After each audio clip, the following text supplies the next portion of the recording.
Hey there everyone, this is Samuel Johnson and welcome back to the Lyoko Retrospectives. And today we're going to be discussing episode 41 of Code Lyoko Ultimatum. If it looks like I'm not as into it as I normally am, I've been constantly stopping and starting this recording over and over, and my dog is just being a complete asshole right now, so I'm kind of at my limit, so I'm just kind of at my wit's end and I'm trying not to. And I just kind of want to get this over with, so apologies in advance if I'm not into it, so yeah. Anyways, I was saying, so anyway, in this episode, Xana ends up possessing the principle of Kadak, and Xana's plan this time well, as the name implies, create an ultimatum, as he kidnaps Odd and Yumi in broad daylight and brings them to the freezer district of the city, and ends up sending a text to Jeremy, telling him that if he wants Odd and Yumi back alive, then they have to bring Aelita to the ice sector by 2 p.m. that day to hand herself over to the Schifozoa. Of course, the group doesn't want to follow through on this, and they, of course, want to try and deactivate the tower, but unfortunately, they have some problems. As William was present when the principal kidnapped the pair, and when he tried to stop him, he got knocked aside, so he ends up telling people and the police are called. As such, William and Sissy, because Sissy's the principal's daughter, end up getting questioned by the police, but as Jeremy, Ulrich, and Aelita try to sneak away, Sissy ends up saying, "Why don't you question them? They're friends of the people. They're friends of the kids who were kidnapped, so they may know something." And so they try making a run for it, but only Ulrich manages to get away, with Jeremy and Aelita being captured. As such, kind of stuck between a rock and a hard place, Jeremy has to just tell Sissy about Lyoko and Xana. She doesn't believe them in the beginning. She doesn't fully believe them in the beginning, and just kind of thinks they're crazy. But at the same time, she is worried about her father and what's going on with him. So she decides to play along with. So she decides to play along with them somewhat. As when when she's interviewed by the police, she ends up giving a false report stating that her dad created a bomb, and as a result, the instant the police get that, they tell everyone to just evacuate the school. As such, this allows Jeremy, Aelita, and Sissy to escape, and Sissy insists on going with Jeremy and Aelita to the factory because, one, she still doesn't fully believe them, and two, she wants to help her dad. In the meantime, Ulrich managed to get to the factory first, and at the beginning of the episode, Jeremy showcased that he created essentially an EMP bomb. Well, he made it from crude parts. Essentially, what the reason it was created was that if they use it, since Xana's victims usually create electromagnetic signals, which can make sense, they always look blurry. Essentially, throwing this at anyone Xana's possessing will essentially just knock them down, as it will destabilize their electrical field. As such, Ulrich gets this, and thanks to creative thinking on Yumi and Odd's part, they managed to get a hold of one of their cell phones because, well, Xana grabbed them. But they managed to tell them that they're in the freezer district. As such, Ulrich grabs the EMP bomb and brings it to the freezer district, and ultimately tries looking for them. In the meantime, Jeremy, Aelita, and Sissy arrive at the factory, and they're still not planning to keep their end of the bargain as they see the Schifozoa waiting in the ice sector, and unfortunately, the deadline comes, and Xana is about to make good on his threat, but thankfully Ulrich arrives in time and deactivates the EMP bomb, which fries his foam, but does incapacitate the principal long enough for him, Odd, and Yumi to escape. Although it doesn't incapacitate him for long, as he gets back up and ultimately heads them off just before they get into the factory, resulting in Ulrich staying behind while Yumi and Odd go ahead. However, as they're getting to the factory, Aelita has Sissy knock out Jeremy because she knows that she has to deactivate the tower, and they're running out of time. As such, she gives Sissy the instructions to get into Lyoko, and she goes in, and while she is able to maneuver around, while she is creative enough to outmaneuver some of Xana's monsters, ultimately she does fall into the Schifozoa's hands, or tentacles, whatever. But thankfully, this is when Odd and Yumi show up, so they go into Lyoko and aid her, while Sissy goes to the factory main floor so she can help Ulrich fight off her possessed father. As such, it's once again state of Lyoko affairs. As the group saves Aelita from the Schifozoa, and they manage to find the tower, which is hidden in a mountain, while Sissy and Ulrich try to fend him off, but it's not really much because one, Sissy wants to save her father, so she's not really putting up much of a fight. Plus, she doesn't have experience, and Ulrich's already taken too much of a beating as it is, so he's not really in a position, so he can't really fight off any of Xana's attacks. However, they do manage to deactivate the tower, But of course, and ultimately her dad is saved. But we do get one little nice moment as Sissy is worried, as now that everything's over, Sissy's just wondering what's going to happen next. Because, well, there's still a bomb threat, there's still the kidnapping, what's going to happen to her dad. But Yorick assures her that once this is all over, no one, including her, is going to remember, though he. So realizing that this is probably all going to be erased, Sissy decides to just take advantage of the opportunity and kisses Odd, and just straight up kisses Odd. She ends up kissing Ulrich, while Odd ends up watching, which he doesn't like. As such, they do the return to the past, which rewinds to the beginning of the day, and while Sissy doesn't remember everything, Ulrich, Odd, and Jeremy do know what happened, while Yumi and Alita are just kind of wondering what the heck is going on. But ultimately, that's where the episode ends.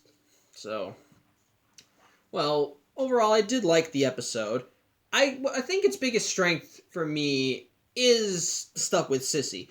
I mentioned in previous vlogs how one of the things I've liked about her character is that despite the fact that she's obviously the class bitch of the school, that she's just she constantly likes to throw her power around and act like I'm the one in charge here, I'm the superior kid, yada yada yada. At the same time, we have also seen that there is a heart under there, and in times of crisis, she is willing to listen to people she's willing to listen to people and give and offer aid when needed. And this episode, I think, is a prime example because I've mentioned before how I think if she ever became an ally of the Lyoko group, she'd be a good one. And this episode pretty much proves that. While she doesn't fully believe Jeremy and Aelita about their story about what happened to her father, she does offer them aid and helps them get to the factory. And when everything is confirmed, she does her best to help out. She knocks out Jeremy so Aelita can get into Lyoko and deactivate the tower. When that doesn't go wrong, she wakes up Jeremy to let him know that something's wrong and that she has no idea how to fix it. So when Yumi and Odd go into Lyoko to help her, she goes to the top floor to help Ulrich fend off her father, even knocking him aside before he can land a killing blow. This showcases that Sissy isn't just a bitch, and I think this episode proves that if she stayed a regular member of the group, I think she'd be an invaluable one, because throughout the whole ordeal, when Jeremy's story is proven true, she's not throwing her weight around. She knows that these guys are more experienced in this stuff than she is. They have a better understanding. She listens to what they have to say. When Aelita asked Sissy to knock out Jeremy so she can go into Lyoko, she looks nervous and afraid. And when things go wrong, she of course she wakes up Jeremy and pretty much just says, I think something's wrong. I think you might need to look at this. She is paying attention, and of course she's worried about her dad. When Ulrich mentions that he's got the EMP bomb and that he's going to use it on their dad, Jeremy states that there could be a possibility that it would fry him so bad that it could kill her dad. So when the EMP bomb goes off, she's of course worried. Of course, her dad's not dead. Her dad doesn't get killed, but there is that worry, and she throughout the whole ordeal, she is showing concern for the other members of the group, including Ulrich. And it also does lead to an actually nice moment too, where she does save him, and she does take advantage of the whole return to the past thing to give him a kiss. She knows she'll forget, but Ulrich tells her, "I'm not going to forget. I'm different," because he's been to Lyoko. So I like stuff like that. I liked that throughout the episode.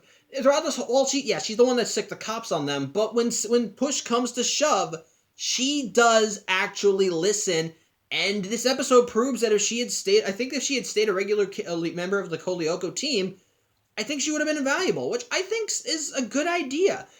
It's like when Jim was briefly a member of the group at the end of season 1. While he didn't, of course, didn't go into Lyoko, he was still an invaluable member. He still listened to the group when they knew what to do. While he still acted as the adult, telling them, listen, you guys got to do this, I'll do this, yada, yada, yada. But at the same time, he knew that the kids are more experienced, and again, someone with either Jim or Sissy's weight, with the pull of Jim or Sissy, would be invaluable members of the group. Because, well, they both can pretty much sway how things go. Sissy more to a lesser degree than Jim. Because, in fact, I think Sissy would be more valuable because she's the principal's daughter. And part of her arrogant attitude is because she can get her dad to do whatever she wants. Something that she has done before and taken advantage of, both to her own benefit and to help the group when the need arises. And so, having someone like that with that much level of influence on their side, it could probably help them out in future adventures. That when Xana attacks, she could say, Daddy, I think you should let them go. And then after a talk with them, she say, okay, you guys can go off and do whatever you need to do. And so that actually would be nice.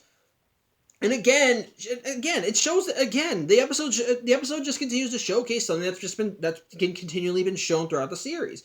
When push comes to shove, she can push her ego aside. She knows when the situation is dire, and throughout the whole episode, she's paying attention, listening, and giving aid when she can. And if she can't give aid, she turns to the people that know better than her, so that they can fix the situation in her stead. That is showing genuine development. She's protecting people. She's helping the principal, and it's not a simple case of, oh, she had to learn not to be better of herself. No, we've seen several situations throughout the series where she has pushed aside her ego for the sake of others. And this episode perfectly showcases that if she ever learned about Lyoko proper, that if she actually learned about everything that was going on in the factory and how dangerous it was and what these kids were constantly up against, I think she would actually be more. I think she'd be willing to cut them more slack and offer a helping hand. That is a good thing, and I like the episode for showcasing that. It's nice. I really like that, and I like that she's not throughout the episode. She's not a burden beyond the beginning, and that's because she didn't know what was going on. But overall, it helped showcase that. Another touch I liked was the stuff with William. It was small, but just to see Odd and Yumi hanging out with William. Before this, we've seen William just kind of hanging out with Yumi more. But after the episode with the crabs, the group seems to be just slowly bringing him into their little fold as we see them actively hanging out more with him. When at the beginning of the episode, Sissy tries taunting Auric by saying, "Oh, Yumi's not here. She's probably with William."